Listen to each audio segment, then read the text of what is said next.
Welcome to episode 19 of the Energy Balance Podcast. I'm Jay Feldman, and joining me again today is my good friend Mike Fave. In today's episode, we are going to be talking about how you can transition from a carnivore or primal type diet to a more bioenergetic approach. For those of you who are not aware, the carnivore and primal diets fall within the low-carb umbrella of diets, which also includes keto, and they've been gaining a lot of popularity lately.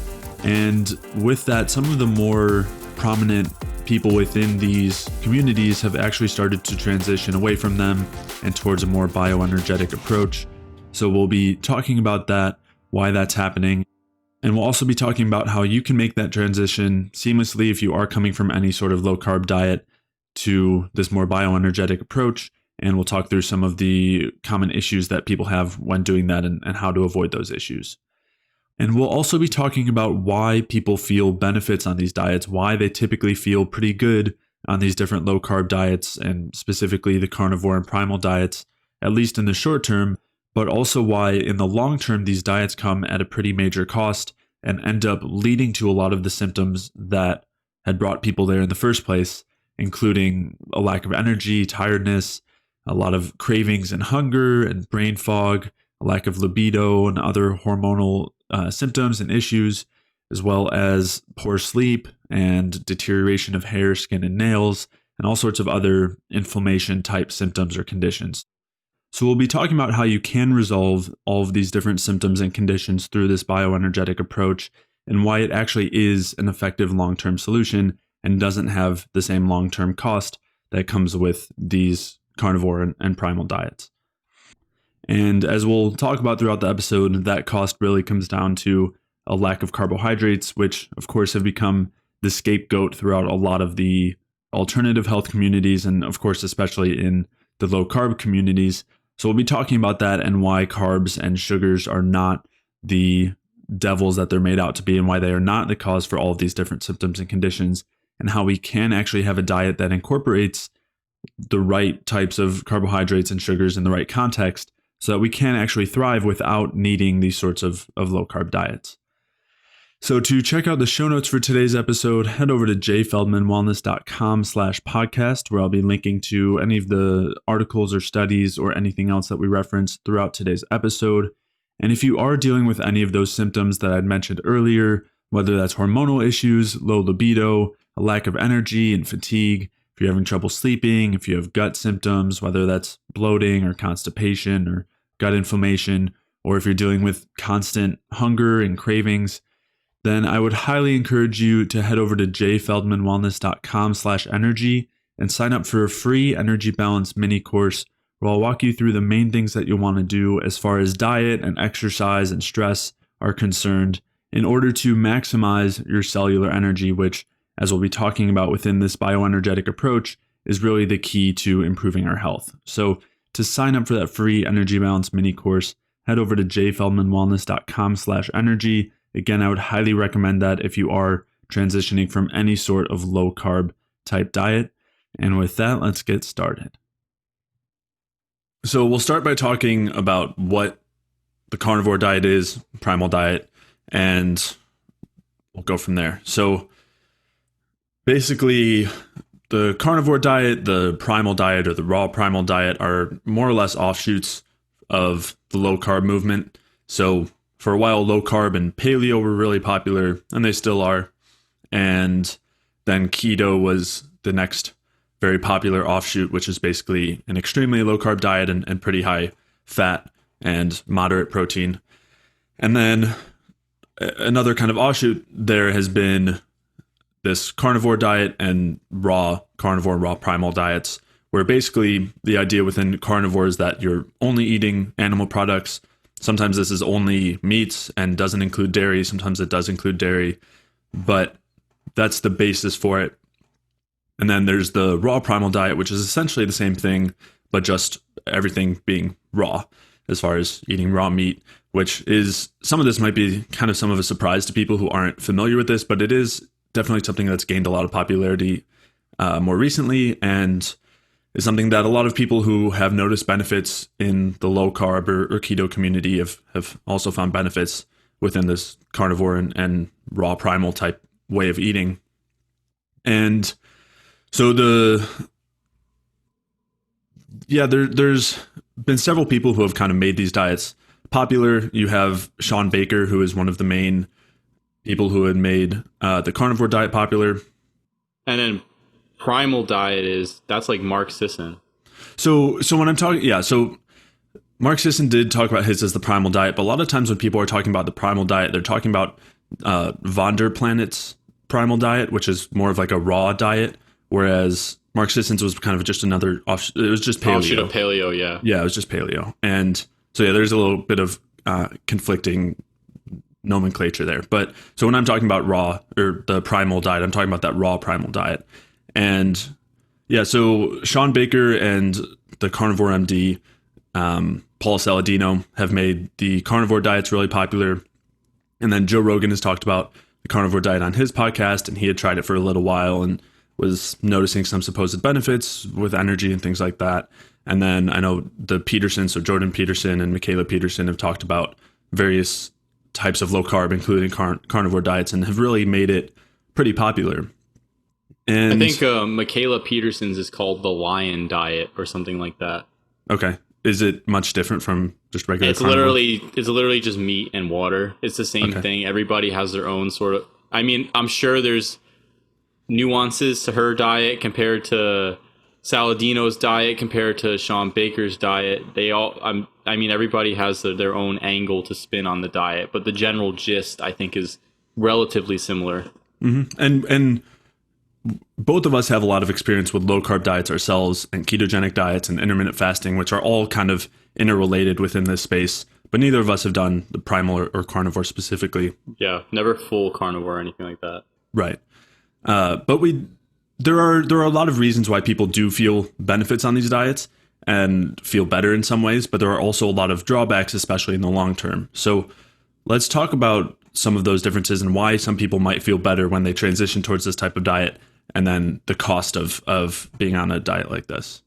Yeah. I mean, I guess a good example to use to start is the Petersons, and specifically Michaela Peterson, to talk about one of the main benefits of the diet. And if anyone's not aware of her situation, I'm pretty sure she had an autoimmune arthritis disease that led to the replacement of multiple joints. I think it was ankle and hip, and I'm not sure of her specifics.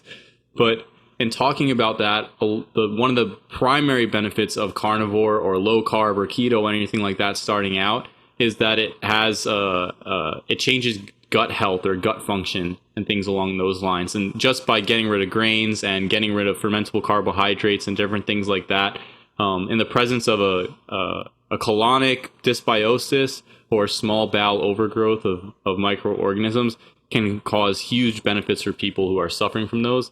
And I think that a lot of people are finding that they have issues with their microbiome and things like that. And that actually is a talking point in paleo. One of the main talking points of paleo for a while was gut health, with a focus on fixing gut health and bone broth and all these different things to sort of move gut health in the right way. So with carnivore, this first primary benefit is that when you just go to only eat meat is fully digested, mainly in the small intestine. It's not really fermentable unless you have a lot of, I would say, like connective tissue, cartilaginous tissue from the meat. So if you're eating like different joints, but just eating steaks or ribeyes, it's mostly protein that's easily digested and absorbed in the small intestine. And it doesn't leave a lot of residue to go be fermented in the colon. So if you do have a dysbiosis present in the colon, you do have some pathogenic bacterial strains. For example, Klebsiella pneumonia is associated with Crohn's disease and ankylosing spondylitis, and then different types of bacteria and different microorganisms are associated also with different types of autoimmune diseases like ulcerative colitis and Crohn's disease and rheumatoid arthritis and things like that. So if you're not feeding those bacteria in the gut with a lot of fermentable carbohydrates, which is the main substrate that they're going to feed off of, then you can effectively get rid of symptoms. And a lot of people notice that they get rid of a lot of symptoms, or they reverse autoimmune diseases when they go on these diets. And I think it's because of the lack of feeding a dysbiotic bowel. So the question is in this scenario, is it really healing the person when they go on these diets, or are they just getting rid of, and say they are getting rid of symptoms, they don't have all these bacterial products being formed from the fermentation of these carbs in their colon, or if they have a small bowel overgrowth in their small intestine, they may have some healing, but does it solve the underlying issue of the dysbiosis? So besides not feeding a dysbiotic bowel and having improvements in gut health in that aspect, the next aspect where we find benefit for the gut is that it removes a lot of irritating foods. So before we touch on that real quick, I just want to summarize what you were saying for gut health, which is basically that if you don't have good gut health, if the bacteria and other microbes like fungi in your intestine, you have different overgrowths, or if the quote unquote bad bacteria you have excessive amounts of them. If your gut health is not good, then it can be pretty difficult to eat carbohydrates because a lot of them will feed whatever bad microbes are in there, which produce a lot of gut toxins, which are disastrous for our health. They're in every way. And so you were saying that that a lot of people's symptoms, whether it's autoimmune conditions or joint pain or weight gain or insulin resistance, can come back to this sort of gut health. And when we go to a low carb diet, whether it's carnivore or primal or some other offshoot, it can lead to relief from those symptoms because you're not feeding this dysbiosis in your gut. I think it's important to point out too. It's a lot of the studies look at specific strains of bacteria or fungi or parasites and whatnot in the GI tract, and they can have a lot of issues. They can cause a lot of issues individually, but a lot of times it's an ecological thing. So it's a lot of different species of bacteria and fungi and parasites together in and that's why they call it a dysbiosis rather than just purely an infection. Sure. And that's because it's multiple different things going wrong simultaneously. And it is caused by diet. It is caused by diet. And then the other thing that is a main cause of this, and that's at least as theorized in the literature, is lack of breastfeeding and being formula fed and things like that, setting you up for a ton of issues going forward. So considering the state of most modern people being formula fed, not being breastfed, and then growing up on diets that have a lot of potential to cause dysbiosis in the bowel, it's not surprising that these carnivore diets with lack of fermentable carbs are actually helping people. I mean, neither of us is really arguing that getting rid of some of these things isn't helpful. I mean, I think it is helpful. I think that maybe going down to a diet that's extremely or less irritating overall is really helpful for a period of time for people. So it's not that we're saying it's terrible. These benefits are legit. It's just that it may not be the best long-term option. So it comes at a cost. Yeah, it comes at a cost. And as I was saying before, there's some other irritating compounds, and this is one of the other things they talk about. And this goes hand in hand with the dysbiosis as well, because a lot of the irritating compounds, like one of the ones they talk about in the gut is oxalates, which can be found in sweet potatoes. It can be found in specifically in spinach and chard. A lot of those plant foods can actually cause irritation in the gut if you don't have certain species present to break down the oxalates, and if your gut barrier or your gut integrity isn't doing so hot. So there's tons of different compounds in plants. You have oxalates, you have lectins, which are like protein carbohydrate combinations that bind to the intestinal wall and the intestinal lining and can strip it, and then they can interact with the immune system. And tons and tons of different plants have lectins. I think almost every single plant has lectins. Animal foods also are loaded with lectins as well, and they have all different effects. It's not that lectins as a whole are terrible. It's just that different ones have different effects and meant for a particular reason. And so these different foods can cause a lot of irritation, especially if you have a dysbiosis, and then especially if your gut integrity is poor. And so getting rid of these foods for a period of time can essentially allow the gut to rest of sorts, and allow it to not be under a constant assault, especially because some foods that are considered health foods currently are some of the biggest contributors to causing gut issues, including whole grains and including legumes for certain people. And then some of the vegetables and things like that are actually very irritating for people. And then the last part that goes with this is there's a strong focus in the carnivore diet on having easily absorbable and highly nutritious foods. And that is definitely a benefit, especially if you're including dairy in the diet and you're tolerating dairy. Then the combination of just milk and meat and then organ meats and fats from these animals, or if you're eating eggs in the diet, that's a very nutritious diet in and of itself, and covers a lot of bases that aren't met when you're coming from a standard American diet, especially. And even when people go on keto diets, I mean, the keto diet, it does include plant foods, but often the plant foods are like green vegetables and things like that, which are very nutrient dense. And then they also have the high amount of animal foods that are nutrient dense. So you get a complete diet coming, and this is especially when you're coming from something where you have a heavy wheat-based diet. It's processed. It's from genetically modified monoculture crops with poor soil nutrients and things like that. And then you're eating just factory farmed chicken breasts. Because, I mean, the main diet, there was an article that looked at this over the 100 years looking at the American diet. There's a decrease in consumption of beef and pork and things like that. I think it was mainly beef, and then there's a decrease in dairy. And then there's an increase in consumption of chicken and vegetable oil. And then grains even dropped a little bit as well. So the diet, but refined sugar increased to some extent as well. So the diet really shifted to be less nutrient dense. And so just going from standard American to going to keto is beneficial, even if you don't have the carbs.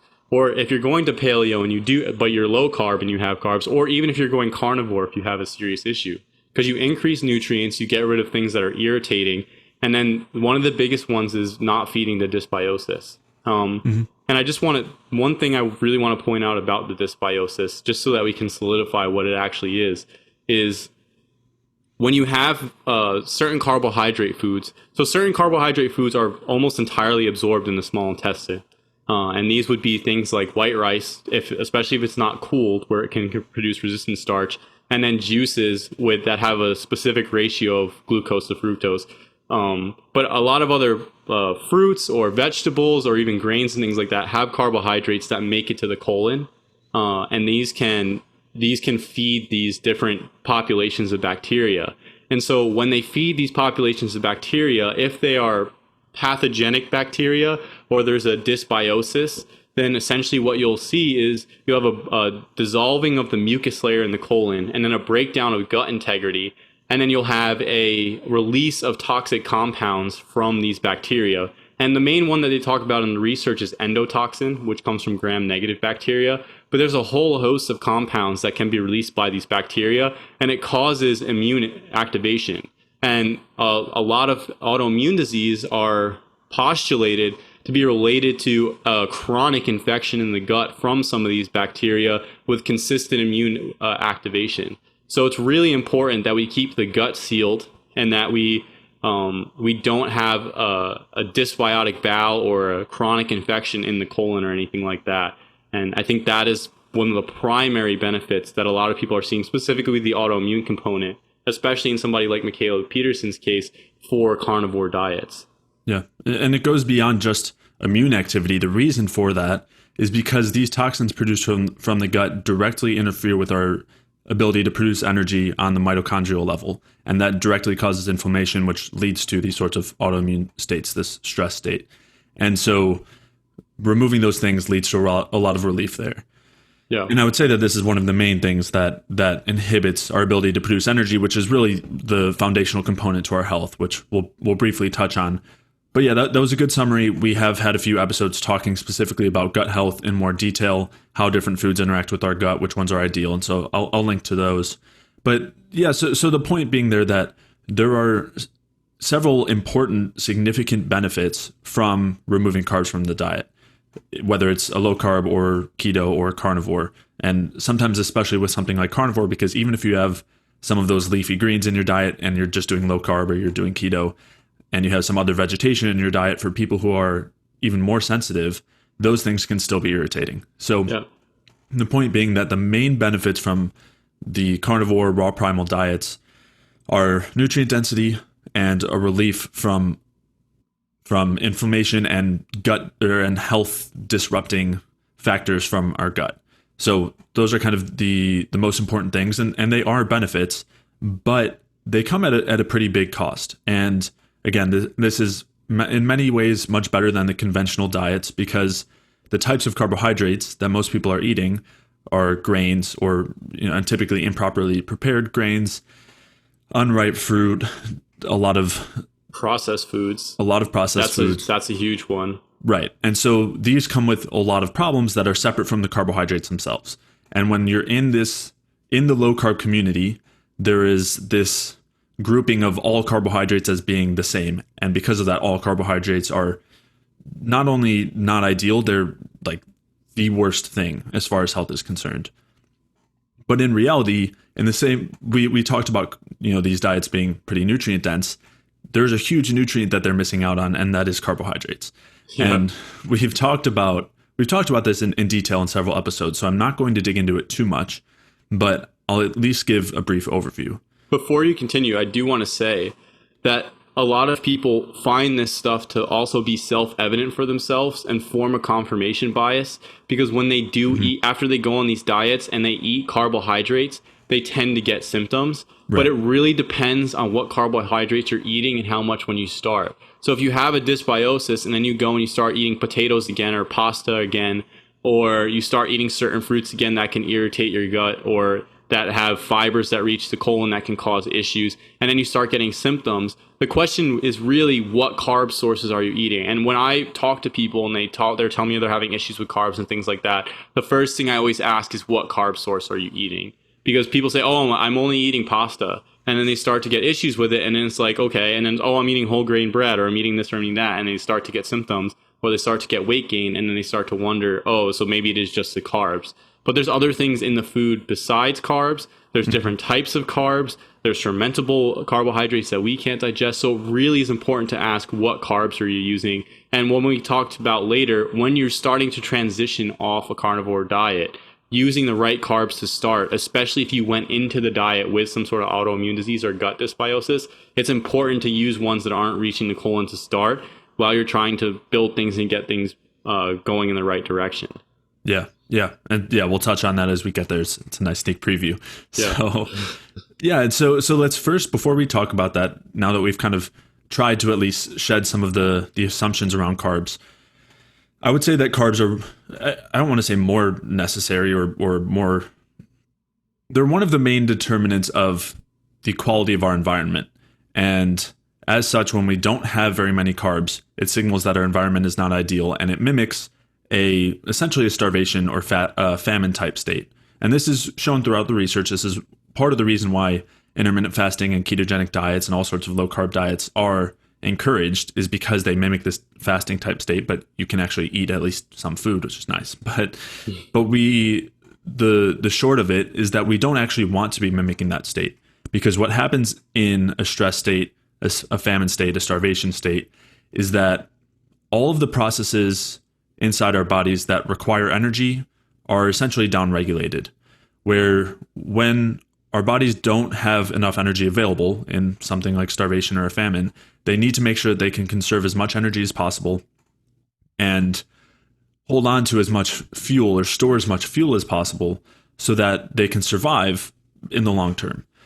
So in the short term, we might have some benefits from removing carbs because of all these things we talked about. But in the long term, what it typically ends up doing is downregulating our metabolism, meaning that we eat a lot less and maintain our weight, which means that we have less energy for all of our higher level functions. We have less energy for our brain to function properly, for our digestive system to function properly, for our immune system to function properly.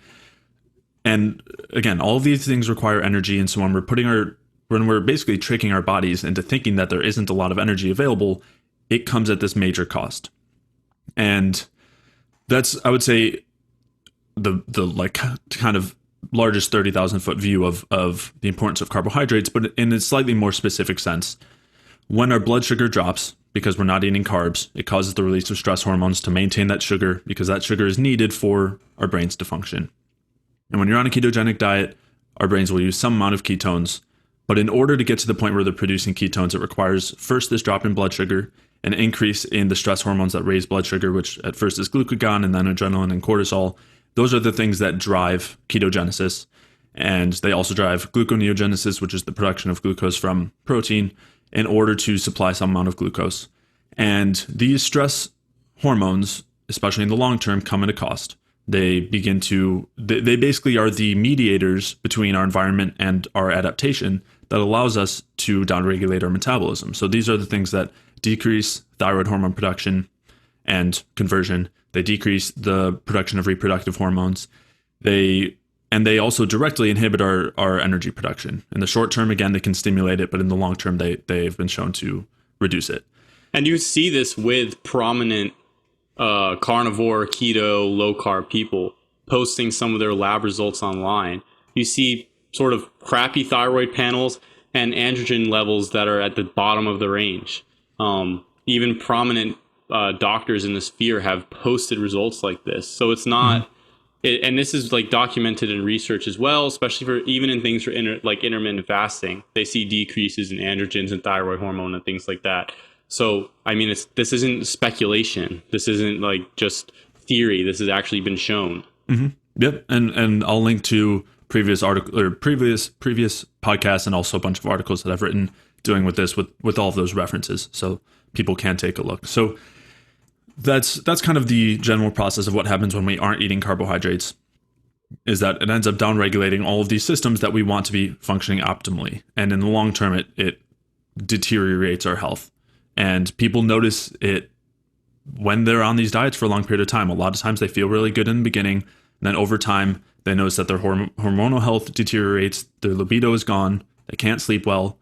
They may have more inflammation coming back. A lot of the things that may have improved initially then start to come back, whether it's joint inflammation or maybe some of those autoimmune symptoms. Fatigue starts to set in, where just you don't have the same energy for workouts or just for getting through the day. Brain fog can happen as well. So, and there are a lot of people who are essentially starting to recognize these things, and especially within the carnivore and primal communities, and are actually starting to transition because of this. They're starting to transition away from the kind of strict low carb or no carb, strict carnivore, strict raw primal, towards what we would call a more bioenergetic approach, which is what we talk about, the lens through which we see health, which is basically that when we're looking at our health in terms of energy, I guess I should say, when we look at our health in terms of energy, that is the best way to dictate what we should be doing for our health, which, again, when we're looking at and I'll reference these articles and podcasts, but when we use fats instead of carbohydrates, just in short, we end up with less energy on that cellular level, and we drive all these adaptations that drive stress. And this has to do with differences in the FADH2 and NADH ratio, which causes changes in ratios between the NAD and NADH. It leads to lower CO2 production. All of these things on that mitochondrial level, on the cellular level, that when we're using fats instead of carbohydrates, it basically results in less energy and then leads to the production of stress hormones, which in the long term also results in less energy. And yeah, so because of this, a lot of people some prominent people are starting to recognize this and are starting to transition away from carnivore, at least strict carnivore or primal, and towards this more bioenergetic approach. Yeah. And so this bioenergetic approach, some of the more important features, or I guess differences between this and looking at things in the carnivore or primal community, is seeing the importance of carbs, especially the well-digested carbs. And we'll talk about what those are. Seeing the dangers of the polyunsaturated fats, which are the fats found in vegetable oils, and then also in nuts and seeds and grains and legumes, and in fatty fish and fatty pork and fatty chicken. And again, we've done episodes and I have articles talking about PUFA, so I'll link to those. But yeah, some of the more prominent people in the carnivore community are starting to transition this way. And so one of them that has been more open about it is the Strong Sisters, and this is a couple of sisters who have basically documented their journey throughout primal and raw primal, and were noticing a lot of it seemed like their biggest thing that they were noticing was hormonal deterioration. And they were amenorrheic, meaning that they didn't have their menstrual cycle, or they didn't have their periods.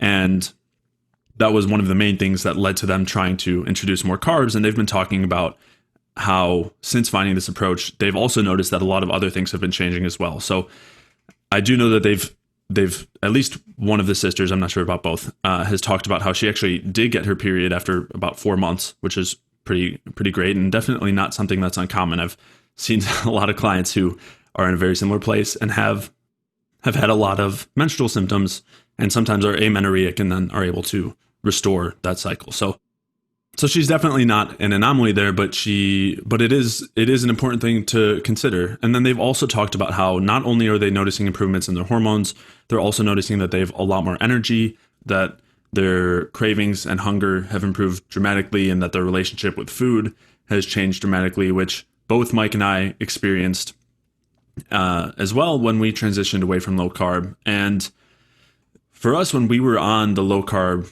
keto approaches, we had really intense cravings for carbohydrates. Every time we ate, we always wanted to eat more. We were always looking forward to the next meal.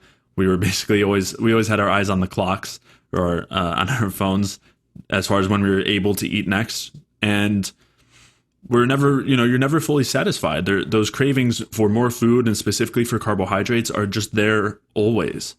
And it's such a night and day difference when you actually start to give your body the nutrients that it needs to actually produce the energy that it needs, because our hunger signals are dictated by energy availability, both in our liver and in our brain.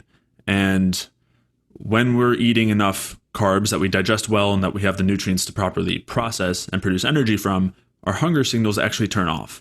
And it's different from feeling full.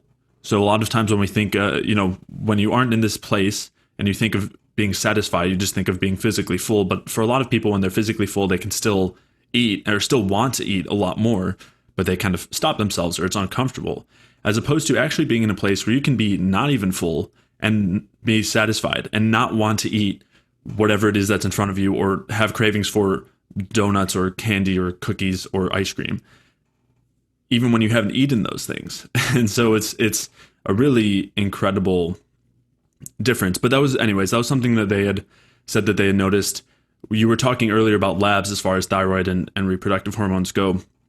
And they were also, one of the sisters was talking about her labs. And when she was on, like in the midst of the Carnivore and raw Primal, her cholesterol was in the 500s. It was like upper 500s, close to 600, and dropped about 300, I think over 300 points in 4 months. And so I had talked about how my cholesterol dropped by about 100 points when I switched from low carb to this kind of more bioenergetic approach. But obviously 300 points is pretty major. So you guys must use statins. Right. Well, and we talked about the relationship between cholesterol and metabolism and why statins are not necessarily the best idea, and how having a high cholesterol level can be a really good indicator that your metabolism is low. It basically is a signal that more or less our bodies are not converting cholesterol into the protective steroid hormones, pregnenolone, progesterone, all of the androgens, DHEA, testosterone.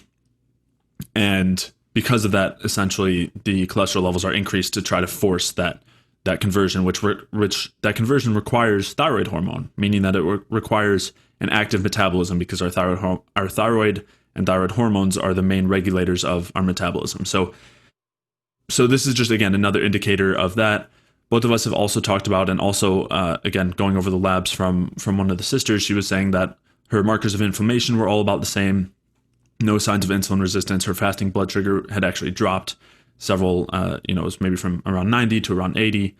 And you had talked specifically about the labs that you had gotten when you were on when you did very high carb and very low fat, which we are not a fan of either. We think that having at least a moderate amount of fat and carbs is actually a good idea, which again is also counterintuitive, and we'll talk about it. But you had mentioned that, or talked about your labs when you were on very high carb and very low fat, and you were extremely insulin sensitive, very low inflammatory markers, and you weren't feeling great, and we attribute that to the low fat. I wasn't feeling great at all, yeah. Right, because you do well with high carbs. It was just the low fat that was the issue. But regardless, it's important to consider that not only are they feeling better subjectively, and have we felt better subjectively, but on paper is showing the same thing. Yeah. And so Paul Saladino, the Carnivore MD, has also recently talked about how he's been increasing carbohydrates, and how carbohydrates don't cause insulin resistance and diabetes, and they aren't the devil that they're made out to be, which is causing kind of ripples and waves throughout the carnivore sphere. And he's also been talking a lot about the dangers of polyunsaturated fats and how the polyunsaturated fats are such a major contributor to metabolic disease and all of these issues that we've talked about. And he hasn't made it clear that he is following any sort of bioenergetic approach, but he's at least experimenting with these principles and seems to be in favor of these ideas. And so he's been talking about how he's been eating more honey, and he's experimented with some other carbohydrates as well. But he's been talking about how he feels a lot more energy. He potentially has more energy at the gym and is potentially noticing some improvements in strength. He had also mentioned cramps were a really big issue for him, and those weren't going away despite getting enough potassium, magnesium, and maybe calcium as well. I think he was experimenting with, but having the carbohydrates made a big difference there. And he had also said that he has not noticed any changes in body composition, which of course everybody's afraid of when they bring in carbs.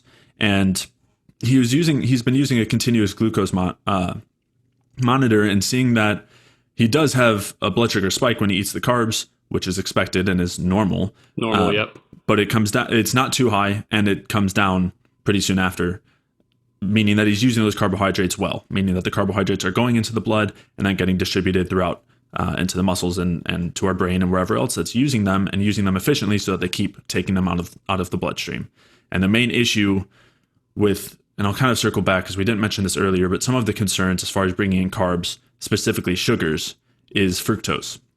And so there are a lot of people who, since Paul Saladino has said that he is eating honey, a lot of his fans or followers are very upset about the fact that honey is, of course, sugar, and sugar has fructose, and fructose is, of course, the main factor of causing all disease and is all, really terrible for us.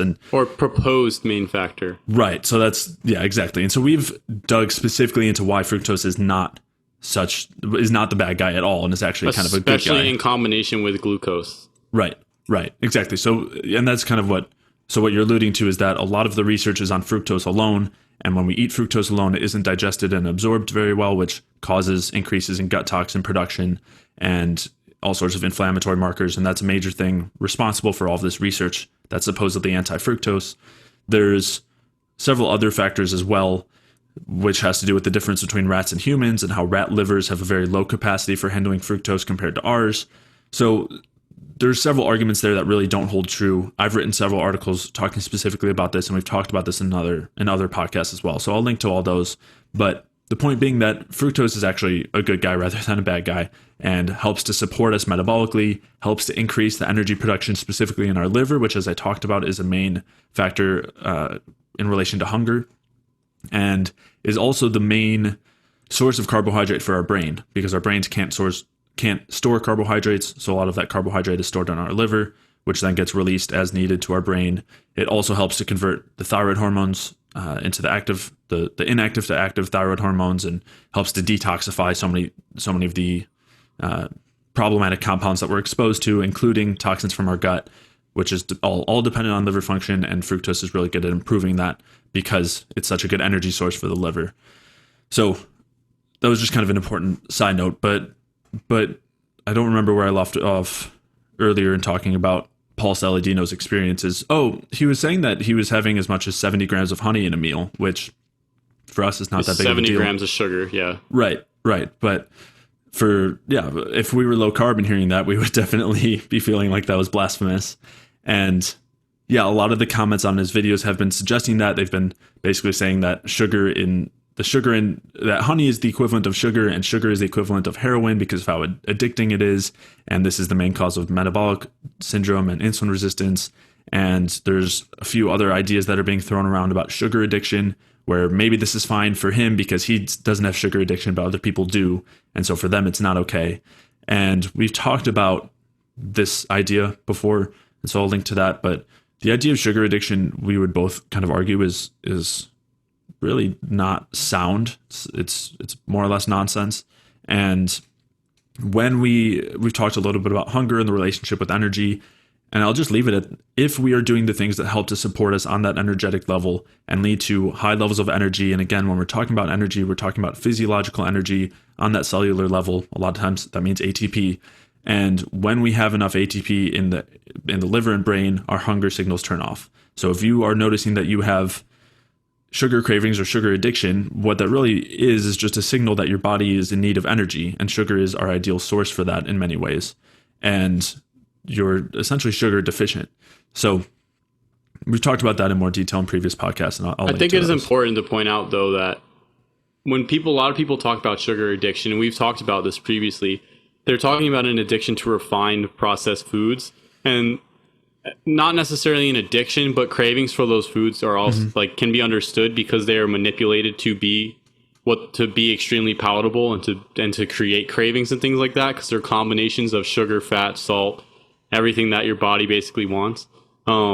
So there is something to be said about that. But as far as sugar addiction goes, from eating fruit or drinking juice or eating some honey or having some sweet potatoes or rice or whatever it is, or any type of carbohydrate craving in general, I wouldn't call that an addiction. I would call that a physiologic need. It's like, it's like in terms of calling a carbohydrate as an addiction, it's like somewhat akin. It's not a perfect analogy to calling oxygen an addiction. So when you're craving oxygen, we got to stay away from that.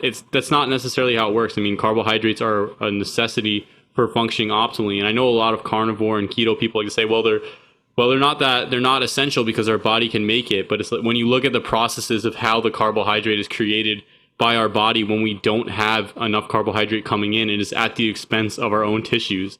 And so the argument makes more sense. And we've talked about this before, so we're essentially beating a dead horse at this point. But if sugar is so non-essential, your body is essentially breaking itself down to produce it and releasing toxic compounds, including ammonia, when it undergoes gluconeogenesis just to produce sugar. So it is extremely important, and having cravings for it is normal.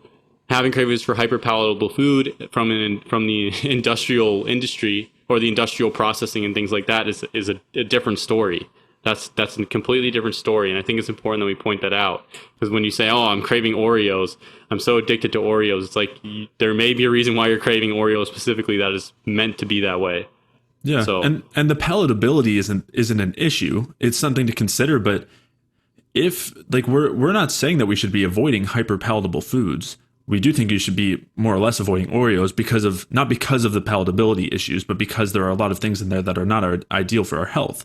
But having carbs and fats together, we actually think is a good idea, and salt, and even you do even get to that point where you don't have cravings for what you would call hyperpalatable foods. Like, you don't want to eat an Oreo because you are actually satisfied on that physiological level, which is not something that people are used to experiencing, whether it's in low carb or just in general when people are always dieting. So even if a food is hyper palatable, we still, our desire for it is still dependent on that energy and on that energetic level. And to clarify also, talking about sugar, when we are talking about sugar, we're not talking about refined sugar in processed foods. We're talking about sugar as a whole, which would include sugar in processed foods. It also includes honey and sugar in fruits. And we are not saying that those things are all equal, but we're just saying that the sugar itself is not the issue. And again, we'll talk about why we don't think white sugar is ideal. We also don't think it's the devil. But in a lot of the foods that it's in, there are actually a lot of things that are much worse than the white sugar, or that are more of the problem. So the one other kind of counter argument or point that I saw being brought up a lot in the comments on the Carnivore ND, Paul Saladino's YouTube videos, was this idea that it's fine it's fine to eat that honey once a year or twice a year because that's the only time, like that's the amount of time that we would have honey available ancestrally. And that, if ancestral people were eating fruit, it was only during a couple months of the year, and it was this tiny bitter fruit, so they were barely getting any sugar. And we've talked about this specifically for maybe, I don't know, a decent portion of an episode, so I'll link to that. But the point being that the whole idea that wild and ancient fruit doesn't have a lot of sugar is actually not true. It's just a misunderstanding, or more misnomer. Or less misinformation. And so there's a really great article by Denise Minger talking about that, so I'll definitely link to that. And the idea of it only being around for part of the year might be true depending on where people were living, but we would essentially argue that whether or not it was true doesn't make it ideal. And so just because they only had fruit available for part of the year doesn't mean they wouldn't have been much better off if they had it available year round. And we would also, and this is a much larger discussion, but would say that having year-round healthy sugar sources available seems to be one of the major factors that drove an increase in complexity and intelligence in us as humans, where basically living in an environment where we did have those things year-round was ideal. And since then, we've adapted to living in other environments, but it doesn't make those ideal. It just means that instead they come at a cost. And so that I'll just kind of leave it there. You can add something if you want. Well, the thing that I think that's important to realize is people are getting results in the low-carb community. People are getting results in the keto community. People are getting results in the carnivore community. People are getting results in the fruitarian community. People are getting results in the vegan community. Mm-hmm. People are getting all over the place. Yep. The common thread between these communities is not that animal products and protein and fat are the issue, or that plant products or carbohydrates are the issue. The common thread is in most of these diets. I mean, what is it? The McDougall diet that gets a decent amount of results is high starch diet that focuses specifically on I don't want to butcher what his specific tenets are, but I'm pretty sure it's tubers and legumes and vegetables and things like that. And then in the carnivore diet, you have a focus on animal products, specifically dairy and milk or dairy and meat and things like that, organ meats, eggs. And then in paleo or in low carb, you have leafy greens, specific vegetables, and all types of animal products. And then in paleo, it's all types of plant foods, fruits and things like that, and the avoidance specifically of grains. And fruitarian is obviously just straight fruit. And in all of these diets, the things that people are removing from these diets tend to be processed, industrialized foods, seed oils, refined grains and high grain intakes and things like that. A lot of them are focusing more on whole foods. And what the paradigm that we're, at least I'll speak for myself at this point, but I think you're on board, that we're trying to present is that it's not a vilification of a single macronutrient or a single entire specific groups of food. I mean, to some extent, there is issues with the specific groups of food, and there's a lot of nuances to all these things. It's kind of hard to just point to it being, oh, it's carbs. It's just carbs. That's what's causing all disease, things like that. Oh, no, it's animal products. Oh, no, it's fat. I don't think it's specifically any of those things as a whole. I mean, I think what we're trying to get at here is it's fruit and specific vegetables and tubers and certain types of grains like white rice, and then different animal proteins depending on tolerance and things like that. All those are not an issue. Those are not the issue foods. There's individual tolerance and things like that. A lot of the foods that are causing issues, and that's why you can see these differing results amongst the different dietary camps for whatever it is the high amount of seed oils that we have that people are eating now, processed seed oils, vegetable oils, whatever it is, high amount of refined grains and grain products in general, and just poor quality foods overall. I mean, you can go across cultures across the world eating vastly different diets and still maintaining health, and different macronutrient ratios and things like that. And a lot of people in the ancestral community and whatnot have pointed some of this out. And you see it today, people able to thrive on different diets. I mean, you have people who are on carnivore or keto diets going over to having higher carb diets and still doing well. And then you have people who are previously vegan or fruitarian going over to these high fat diets for carnivore or keto and doing fine and not getting obese and not getting heart disease and whatever else. And there are issues that come with the individual diets, that's for sure, especially when you do extreme things like only eat fruit or only eat meat. There are going to be issues that come with those specific diets because of how extreme they are and some of the things that they remove from the diet in and of themselves. But at the end of the day, to start to villainize, oh, it's carbs that are causing disease, or oh, it's all plant foods or things like that, I think that's missing the mark, and there's a little more nuance. And I mean, that's what we're trying to get at here. And I think it's just important to point out that different diets have been working, and it's not only for just, oh, these types of people do well in vegan, and then these types of people do well in carnivore.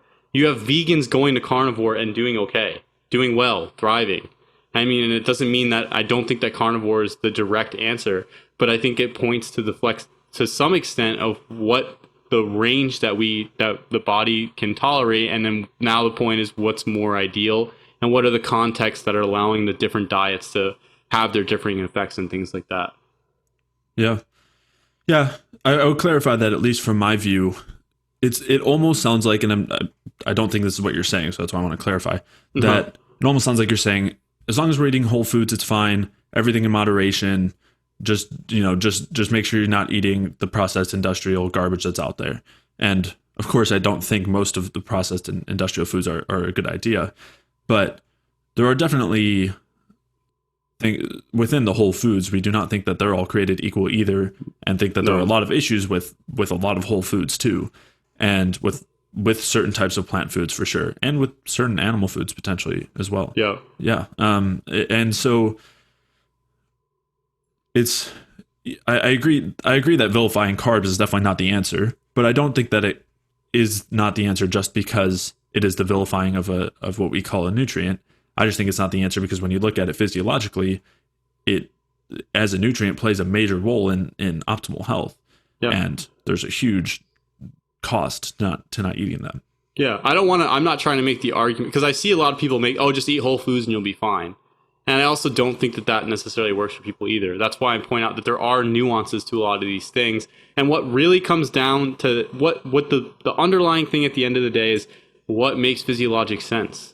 And that's what we're trying to get to. It's not about sticking to, my point is it's not about sticking to carbs or animal products or whatever being the issue. It's sticking to what actually is the issue being the issue. Yeah, And I so like think not it's being pretty dogmatic. yeah, and I think it's, and the thing is, a lot of people will say, oh, the whole, well, vegetable oils aren't that bad, all this type of stuff, whatever it is. And it's like, no, there's a lot of research to show that it is. And it's not vilifying vegetable oils just because we have a vendetta on vegetable oil or whatever it is, or on cruciferous vegetables or whatever it is. It's that when you look at the information on it, you have to break it down logically, and you come to a point and you realize, you know what, like, there's a lot of issues with the vegetable oils. They haven't really been consumed before, and when you put them in physiologically, there you get a lot of negative effects. And when you look at trends, you see a lot of negative. So it's the overlying the main point is getting to what works physiologically, and not holding on to some sort of dogmatic idea and gripping at, oh, it's carbs, it's animal products, it's whatever you're, or it's plant foods, whatever it is, because that's what each of these groups try to do, and they all find benefits to some extent, but they also have a lot of negatives because I think it's rooted more in just finding this one specific thing, choosing that as the enemy, and then just avoiding it like the plague, and instead of trying to look at nuances and trying to find specifically what actually works. Yep. And it's hard to root through a lot of that stuff, and it's easy to just find one thing and just call it that and game over. Mm-hmm. Yeah, it makes it a lot easier to simplify it all and create a single villain. And yeah, as you're saying, it's a more complex and nuanced picture, and there are definitely a lot of principles that are important to consider when we are looking at that picture. Yeah. And I would say also we've talked a lot about vegetable oils and PUFA, and that is a big part of it. There are other things too that we think are definitely not ideal, like seeds and nuts, which have a lot of PUFA, but also grains and legumes, a lot of raw vegetables. You had mentioned the cruciferous vegetables. Yep. I mean, even talking about the benefits of fruit, there's also a lot of issues with unripe fruit and poor quality fruit, which is a lot of the fruit that people are getting now anyway. So their fruit might not be all that great for you depending on the context. So, which I think is a good transition. So in talking about somebody who is going from carnivore or raw primal or any other low carb or keto to this more bioenergetic approach that we see health through, there are a lot of things to consider. And we kind of talked about at least this part before as far as the benefits to this, to making this transition. And we've talked about the importance hormonally for thyroid hormones, reproductive hormones, for keeping our stress hormones down, all of which affect virtually all of our symptoms. We've talked about the benefits in the context of autoimmune conditions, which is a pretty common issue, but also diabetes and insulin resistance, heart disease, cancer, really any condition. And then also on the symptom level, making sure we're actually getting good sleep, not having muscle cramps, having energy to be active, having, again, keeping the stress hormones low and the reproductive hormones high, which helps us maintain muscle mass and bone mass, having the energy to get through the day, not having brain fog. Another major one is skin, hair, and nail health, which a lot of people see pretty big improvements on, both when addressing gut health, but also when bringing carbs back, because those are things that can deteriorate. Mental health is another huge one. Depression and anxiety and irritability are all really common when we have high stress hormones and we aren't fueling our brain properly, and we're running in this lower energy state. And that's one of, a huge thing that we noticed for sure. So those are all things to kind of look for when making this transition. And I think that these are all benefits that can be achieved, but there are also, we want to make sure we're being careful because there are certain things to watch out for when making this transition. It's really easy to make mistakes. And so let's just talk through a couple of those biggest mistakes. And as an overview, I would say, before even talking about the specifics, one of the most important things is to go slow and experiment carefully. So it's really easy to say, okay, carbs are great, and eat a ton of carbs and any type of carbs. And I would say that's not a good idea and is probably going to lead you to some type of gut issue, some type of bloating, weight gain, feeling very off. Yeah. You might feel some benefits, but there's also definitely going to be some drawbacks. So going slow and experimenting carefully, I think, is pretty important, and so even if you make a mistake when you're doing that, it allows you to backtrack pretty easily. You can pretty easily determine what that mistake was due to, or at least more easily than when you make a bunch of changes at once. Yeah. So what I'd say is, the thing is, you can try anything for a week. You're not going to gain 50 pounds in a week. So if you do something for a week and you're not feeling well, and there's other symptoms besides gaining 50 pounds, but right. A lot of people, when they add in carbs, they're worried about weight gain. And when you look at the physiology in regards to how fast you can actually put on fat tissue, I mean, you could put on water weight real fast, but as far as putting on fat tissue in 1 week, you're not going to get fat. Right. So it's really an irrational fear to think, I'm going to try carbs, so I'm going to get fat. You may get water weight. You may get some water weight if it's not agreeing with you, whatever's going on, but you're not going to get fat. You may have some other symptoms depending on whatever you're doing. And it's important to do one thing at a time, mm-hmm. and to try that thing out. Even if it's not for a full week, I would say try a week, but even if it's for a few days, just try it out and just be aware of how you feel, not only right after you eat something, but down the line. So say if you're eating some fruit, when it goes in, it's fine. If your small intestine is clear, you shouldn't have a problem. But if your colon has a dysbiosis and then it hits the colonic environment, whatever fibers in there, if it has any type of fermentable sugar in it, then you start to get symptoms. But that won't manifest. It can manifest 4 hours later when it hits the colon. Or if there's different sections of the colon that have issues, say you have an overgrowth or an issue specifically in the sigmoid section of your colon, 24 hours later, when you got to go to the bathroom, or 24 to 48 hours, however long your colonic transit time is, you can start to get symptoms then. So it's really important to take a few days and to see what's going on, because things might not hit you right away. And then the other thing to keep in mind is sometimes it may not be a dysbiosis. Sometimes there's an issue with the food, and you're interacting with the food, and then you can get a symptom right away as soon as it hits. Some people, they eat some fruits, and it bothers them as soon as it hits their mouth. They get a itchy mouth, or I don't know what the specific symptom is, but there's different weird reactions like that. So it's important to keep those things in mind, or becoming very mucousy or something like that. I don't know, do you want to mention specific foods that are good to try out to start, specifically for carbs, for carnivores? So I would say, to kind of to sum it up, there are two things I would say that we want to consider the most when we're bringing carbs back in. And if these things, so the two things would be gut health, and that includes our ability to digest the food, and then also what other things might be digesting the food, some sort of pathogenic bacteria and things. The other side of it is the metabolism side. So our thyroid function, our reproductive function, how well we're able to convert that food to energy.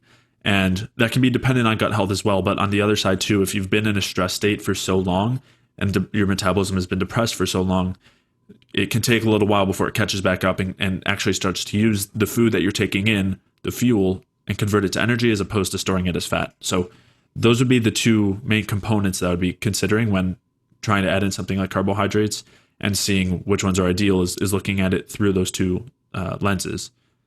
And some things to watch out for symptom-wise that you had mentioned. As far as the gut health side goes, if you're noticing any sort of digestive symptoms, GERD or indigestion or bloating or swelling or holding a lot of water weight in your midsection, or major changes in your bowel movements as far as consistency goes, whether it's a lot of constipation or loose stool on the other side. Those are all important symptoms to keep an eye on as far as whether you're digesting this food well, whether it's feeding gut bacteria, that kind of thing. And there are other symptoms as well, skin health and anxiety. I mean, are all things that can be tied in with this brain fog. But so those would kind of be things that might indicate more of a gut health issue or not digesting the food well, something in that realm. And then on the other side, if you're noticing that you're not having too many symptoms, but you're gaining weight, and when you're eating more and you've eaten a significantly increased the amount that you're eating, then and you're noticing that, you're just putting on body fat from that can be a suggestion that your metabolism hasn't caught quite up yet. It's still depressed and it can just take time to move it out of that space. So with those things in mind, yeah, there are certain foods that we would suggest probably trying first as far as carbs go, that are safest, that are least likely to cause gut issues, and that are least likely to cause metabolic issues. So the first ones that come to mind for me, one is honey, which of course Paul Saladino has been saying that's been the best one for him. He had tried some rice and I think some fruit, but those can be harder to digest if you have gut issues, and those gut issues are also dependent on metabolism. If our metabolism is functioning well, then we can digest that food better and we're less likely to have dysbioses. But again, we've talked about that in the past and I'll link to those things. But so honey can be probably one of the safest options. After that, I would probably say good quality fruit juice is a good one to try, and high quality fruits.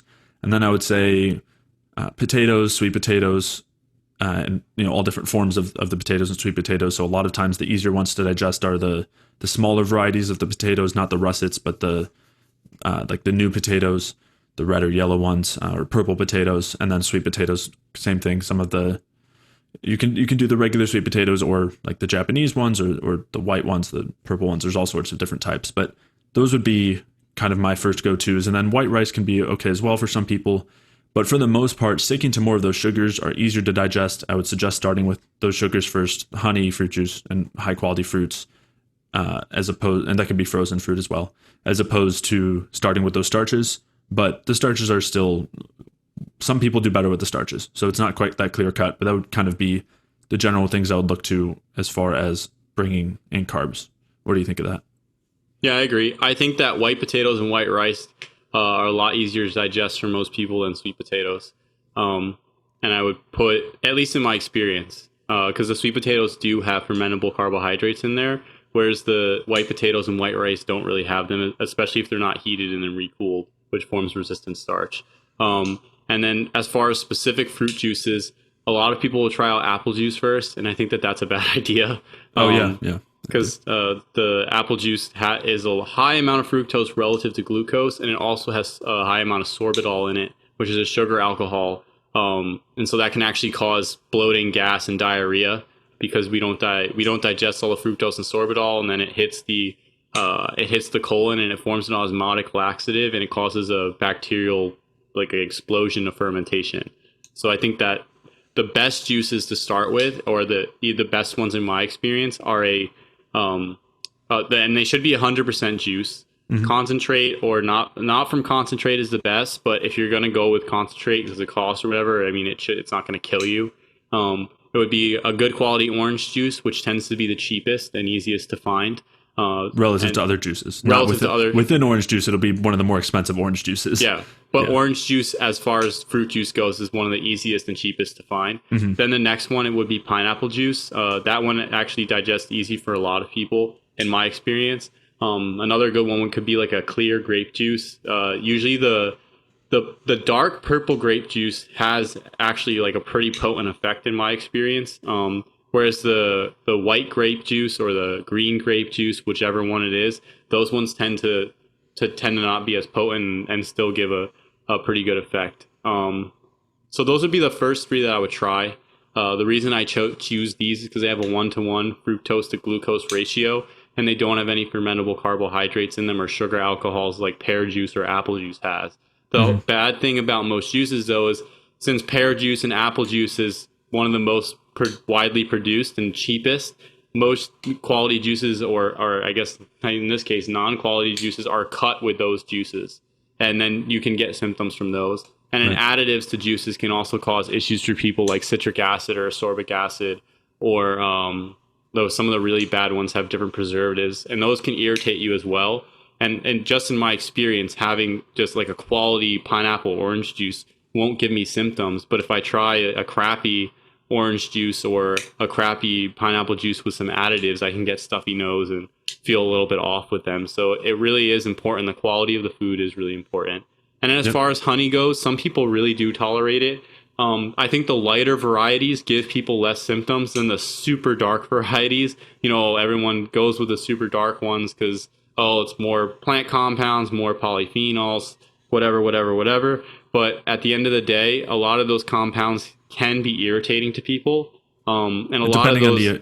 depending on the amount, they have a lot of benefits to them, especially as far as the gut is concerned. But the really dark, the really dark ones tend to have really high amounts, and the wildflower honeys are usually multiple different flowers that the bees pollinate and bring and create the honey from. And in that case, the numerous types of pollens or plant compounds from the different flowers and things like that can be irritating to some people and things like that. So the clearer honeys tend to do pretty well. One of the best ones that's my favorite is a clover blossom honey, and that's a very light colored white honey, and it tastes pretty good overall.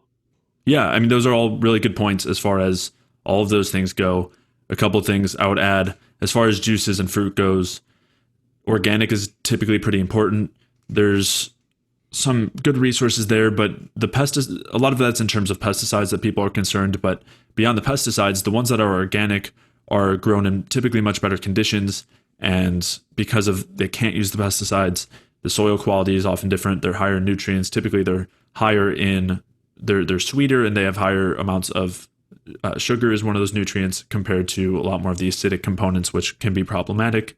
So that's something to consider. And you had meant, again, kind of talking about potatoes and sweet potatoes. I've noticed some people who do better with sweet potatoes than regular, and then vice versa. So again, experimentation is key there for all of these things. And we did actually an episode that was almost entirely talking about fruits, the different types, how to get the best quality, and what those differences are. So I will reference that.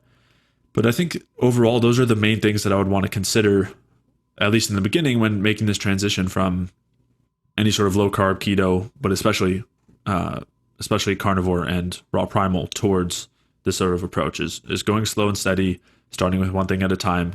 Slowly, the first things I would kind of look to would be slowly increasing the carbs through these sources that we've talked about. Yep, I agree.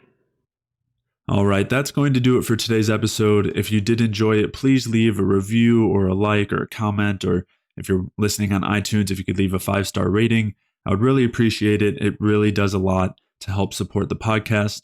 To check out the show notes for today's episode, you can head over to jfeldmanwellness.com/podcast, where I'll be linking to any of the articles or studies or other podcast episodes that we had mentioned throughout today's episode. And if you are transitioning from the carnivore or primal type diets or any other sort of low carb diet, including keto, then I would definitely encourage you to head over to jfeldmanwellness.com/energy, where you can sign up for a free energy balance mini course, where I'll be walking you through some of the most important things to keep in mind and to consider when you are trying to optimize your metabolism and maximize your cellular energy. So I'll be talking through some of the most important things as far as nutrition are concerned, and then also as far as other lifestyle factors like stress and exercise are concerned. So to sign up for that free energy balance mini course, head over to jfeldmanwellness.com/energy, and I'll see you in the next episode.